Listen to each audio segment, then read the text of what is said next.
राधे राधे।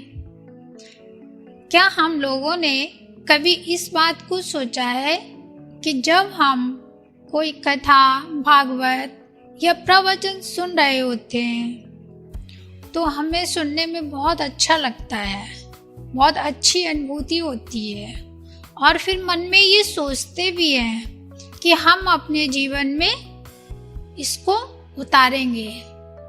लेकिन होता क्या है, जब तक हम सुनते रहते हैं तब तक तो अच्छा लगता है, लेकिन बस थोड़े दिन बाद इन सब बातों को भूल जाते हैं और जैसे हम अपना काम डेली करते हैं वैसे ही करने लगते हैं। उन चीज़ों को हम अपने जीवन में उतार ही नहीं पाते हैं। इसी चीज़ को भगवान बुद्ध ने एक व्यक्ति को कितने अच्छे ढंग से समझाया। एक बार भगवान बुद्ध किसी गांव में प्रवचन कर रहे थे तो वहाँ पे लोग आते थे प्रवचन सुनने के लिए और अपने प्रश्न भी करते थे, जो भी उनके मन में शंका होती थी। तो भगवान बुद्ध उनका समाधान बहुत ही सरल भाषा में कर देते थे, तो वो लोग संतुष्ट भी बहुत अच्छे से हो जाते थे।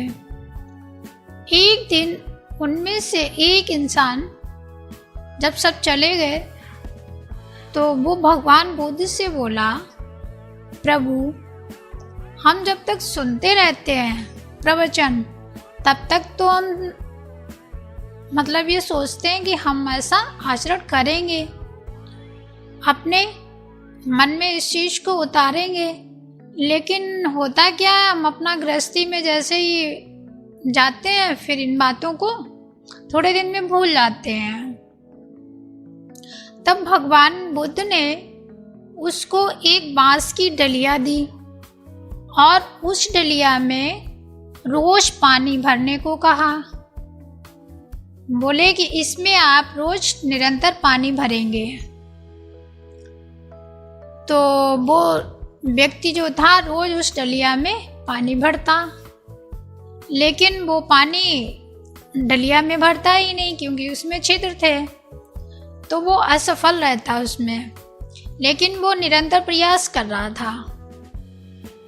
जब कुछ दिन हो गए तो भगवान बुद्ध ने पूछा, आप पानी भरने में सफल हुए डलिया में? तो वो युवक बोला, नहीं प्रभु, अभी तक तो नहीं, डलिया में पानी अभी नहीं भरता है। तो भगवान बुद्ध ने कहा, कोई उसमें परिवर्तन आया डलिया में? तो वो युवक बोला, हाँ महाराज, उसमें परिवर्तन तो आया है। परिवर्तन ये आया कि उसमें एक भी धूल का कण नहीं रहा और उसके जो छिद्र थे वो सब छोटे हो गए हैं और उसमें कोई धूल का एक भी कण नहीं नजर आता है। तो भगवान बुद्ध ने कहा, ऐसा ही हमारा मन है। अगर इसमें हम निरंतर प्रवचन भरते रहेंगे तो इसमें एक ना एक दिन निर्मलता अपने आप आ जाएगी और जो हमारे अवगुण हैं वो धीरे धीरे करके सारे खत्म हो जाएंगे और हमारा मन शुद्ध हो जाएगा।